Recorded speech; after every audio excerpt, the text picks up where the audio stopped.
Welcome to the Birth Journeys podcast. I'm your host, Kelly Hof, BSN RN. I am a wife, a mother of two, and a nurse specializing in the care of women and newborns. In this podcast, we will share powerful journeys of birth givers with the goals of lifting the veil on the birth experience, healing through sharing, and beginning an open conversation to strengthen trust and promote transparency between birthing people and healthcare providers. Welcome to the Birth Journeys podcast. I'm your host, Kelly Hof, BSN RN. I am a wife, a mother of two, and a nurse specializing in the care of women and newborns. In this podcast, we will share powerful journeys of birth givers with the goals of lifting the veil on the birth experience, healing through sharing, and beginning an open conversation to strengthen trust and promote transparency between birthing people and healthcare providers. Hello. Today I have with me Mike Goldstein. Mike is currently a fourth-year medical student in the Uniformed Services University School of Medicine going into obstetrics. He is here today to talk about episiotomy. Mike, welcome. Thank you for joining me. No problem. Thanks for having me. As you said, I'm a Navy medical student at the Uniformed Services University. Just quick disclosures. Everything that I'm going to say is my own opinion and does not represent the opinion of the Department of Defense, the Uniformed Services University, or the Department of the Navy. However, everything that I do say is supported by ACOG, which is our governing body for OBGYN. It's all based on data. None of this is my personal opinion. It's all data-driven. Basically, if you read the clinical practice guidelines from ACOG, you're going to get what I'm saying. There's some other sources too, but it's all data-driven. Yeah, I'm excited to hear what you have to say from a doctor's perspective. Cool. Yeah. So for anybody who doesn't know an episiotomy, I think most people know what that term means. It's kind of like a pretty old school term. Basically, you have the vulva and then you have the anus, and in between you have your perineum. And so an episiotomy is just an incision from the opening of the vagina down towards the anus through the perineum. And so the idea is that it kind of opens up that birth canal a little bit more, that the introitus a little bit more, so that baby can fit through. So they used to be done a lot more. In the 70s, something like 75% of deliveries involved an episiotomy. And back the last time they did a real study on it was back in the early 2000s, and it was down to 25%. So they're done a lot less frequently now. Lots of research has shown that they don't prevent tears, they don't prevent damage to the pelvic floor, the connective tissue, those muscles. So that was the original thinking, is that you could make some space, let the baby come through easier. It would prevent second, third, fourth degree tears and would help preserve those pelvic floor muscles. And what we found is that it doesn't. All it does is it just makes another incision, and then it's something else to heal, and everything down there is a little bit uncomfortable when it heals. So we try to avoid that. And there's two ways to do it. The old school way is kind of what's called a midline episiotomy. So it's just from directly straight line from the bottom of the vagina down to the anus. And actually what is found is that doing that makes it more likely that you're going to tear something. You're more likely to get into those muscles. So the new school way of doing an episiotomy is to do what's called a mediolateral episiotomy. So you kind of just go off to the side. So you're still going down, but away from the anus. We still don't do them super often, but if you have to do one, that's kind of the recommended way of doing it. Now we try to only do them in certain circumstances. And so one of those circumstances is during shoulder dystocia. There's a whole bunch of maneuvers you can do before you do an episiotomy. And most of the time those maneuvers work. It's like 95 to 96% of the shoulder dystocias are resolved with those maneuvers. But if you've tried them a few times and it's not quite working, and you think just a little bit more room might help, you can do a mediolateral episiotomy, and that can help relieve it. But most of the time you don't need to do that. Another time would be during a forceps or a vacuum delivery. You don't always need to do an episiotomy during a forceps or a vacuum delivery, but sometimes you do. It is an indication where you might need a little bit more room to get the equipment in, or to prevent damage or injury to the birth canal, the vagina. Those kind of deliveries can be a little bit traumatic.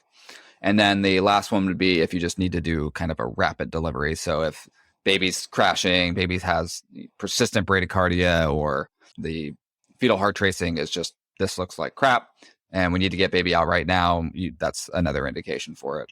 So those are kind of the three reasons why you would do one. Shoulder dystocia that's not coming out with those other maneuvers, baby's having a catastrophic heart rate that you need to deliver right now, or you're going to do a forcep or a vacuum delivery, and you feel like you need a little bit more room.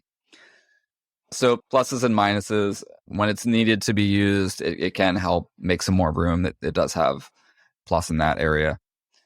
The risks, I mean, there's not a ton of risks. So if you do a midline episiotomy, it does put you at a risk of a 4th degree tear and an oasis injury, so an anal sphincter injury. But that's why we do the mediolateral most of the time, which can reduce that risk.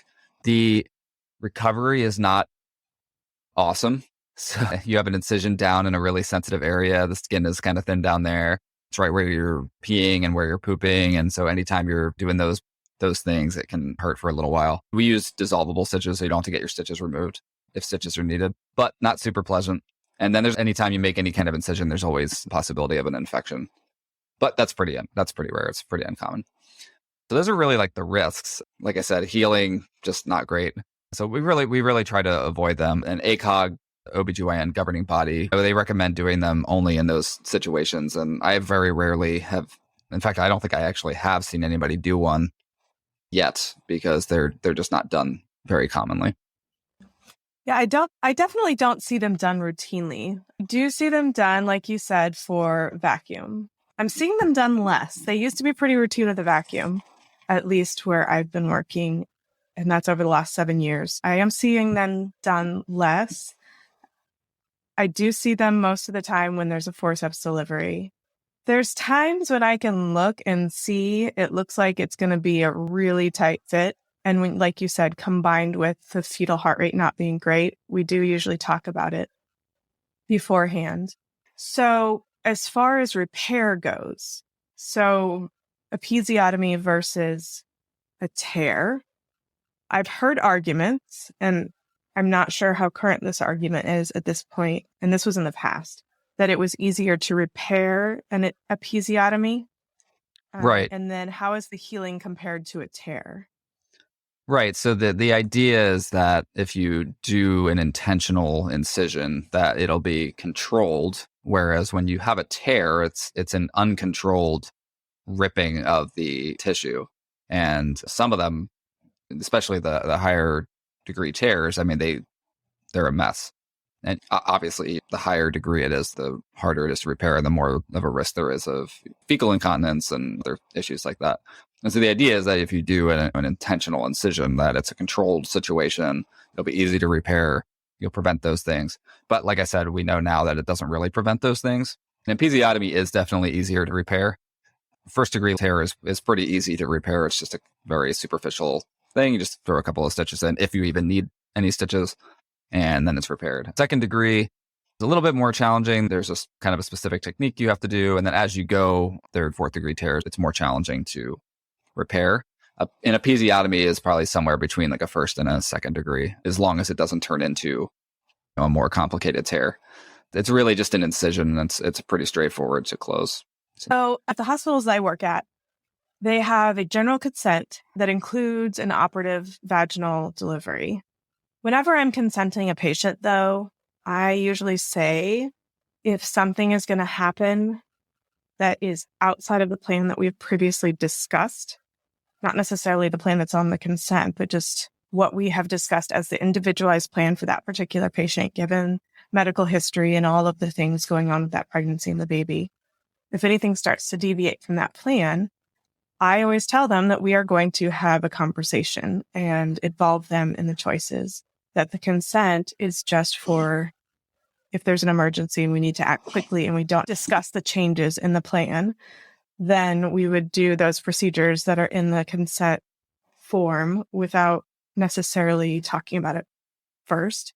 But it's very important to go back and inform the patient about what we have done in the procedure of the delivery. Most of the time, providers that I work with will have a conversation with the patient while things are going on and say, I recommend, based on the fetal heart rate or based on the position of the baby or whatever's going on, we need to do an episiotomy. I had an episiotomy with my first and didn't know about it until one of the nurses I worked with on postpartum read my chart. She was the nurse taking care of me. She read my chart and she's commented on how traumatic my delivery was and told me what had happened. I didn't know I had an episiotomy. The provider said that she was making room for the baby. I don't hear that very often. I don't think I've ever heard it in my practice. But while I agree with the decision to do an episiotomy in both of my deliveries, the first one I was not informed. So can you talk about best practices regarding when you're doing an episiotomy and how to go through that kind of thing? Yeah, I mean, it comes down to informed consent and just real discussions and keeping the patient informed. When I first started rotations a couple of years ago, the first time I saw an informed consent done, I was like, holy crap. It was on general surgery and it was for like a very routine surgery, but there's a risk of this and that and this and that. And I was like, oh my God, who is going to say yes to a surgery when you're telling them that all of these things could happen? And then as I kind of progressed, I was like, oh, really, they need to know everything that could possibly happen. And that goes all the way from you're going to bleed during surgery, because anytime I make an incision, you're going to bleed, but this is how I'm going to control it, to could die because of anesthesia, or you could die because I could hit your aorta on the way in or your vena cava or something. And obviously the risks of an episiotomy are a lot lower than that, but you need to inform the patient of literally everything that is likely to happen or even unlikely to happen, because obviously with most surgeries, death is a pretty rare occurrence, but you still need to tell them about it, because you don't want somebody to say, oh, well, you never told me that. Because somebody, when they agree to something, they should know everything they're getting into. And I think that an episiotomy is one of those things as well. And so anytime I've talked about consent or seen consent given, especially on the labor and delivery deck, it's been very, very extensive. And we've talked about all of the delivery options: C-section, operative delivery, episiotomy. If we have to use forceps, if we have to use a vacuum, this is what we're going to do. If necessary, we might have to make a little incision called an episiotomy. If we do, we'll let you know. This is what it would look like if we did that. And like I said, I have not seen anybody even do an episiotomy, but I have seen operative deliveries and basically everything but an episiotomy. And there's always, hey, this is what I think we should do. This is what's going on. Are you okay with that? Sometimes they say no, and you're like, well, I really recommend that we do this, because it could have, you can't assault somebody. You can't force somebody to do something. So you really have to say, I strongly recommend we do this. And then in the process of it, if somebody needed an episiotomy, we would just say, hey, I think we need a little bit more room. I'm going to make a small incision that we're going to repair, and we'll talk about it afterwards. And I'll let you know what we talked about. We'll go over it again. And then anytime we've done anything, we've come back after the fact and said, hey, now that you had a couple of hours to relax, because in the middle of delivery, anything you tell them, they're not going to remember it for good reason. So you always come back later and say, okay, this is what happened. This is how the delivery went. This is why we did this. This is what the next few days, weeks, months are going to be like. And this is what you need to do, if anything, and et cetera, et cetera, et cetera. And I think really just best practice is erring on the side of full disclosure and just honesty, and saying, this is why we did that, and this is why I thought it was the best course of action. And could things have been fine without it? Maybe, but I thought the benefits outweighed the risks, and yada, yada, yada, yada. We're completely away from paternalistic medicine, where we don't just do things to patients anymore without them knowing, or we don't just say, hey, we're going to do this to you because we know better than you.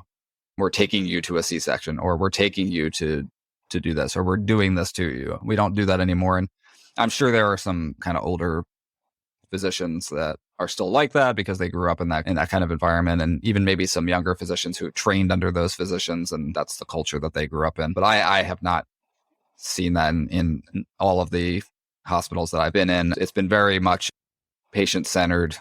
These are my recommendations. You're the one in charge of your care. These are my recommendations. It's ultimately your decision. Obviously, there are some exceptions to that, implied consent and things like that. If somebody comes in, they're unconscious. But outside of that, I mean, we don't just tell people what to do anymore for good reason. I think the last thing that I wanted to ask you about is birth plans.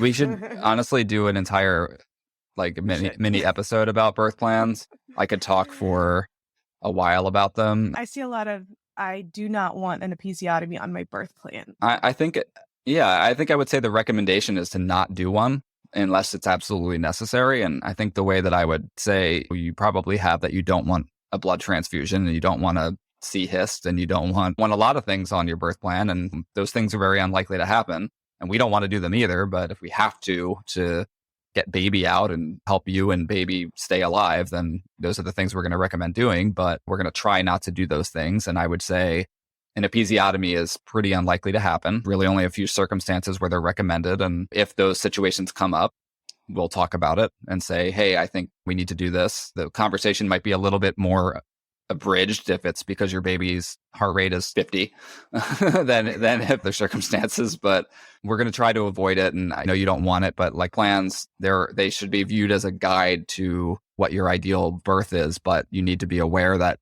other things could happen. And most of the time when people come in with their birth plans, it's things that we want to do anyway. Like you can say, I don't want an episiotomy. We don't want to do an episiotomy either.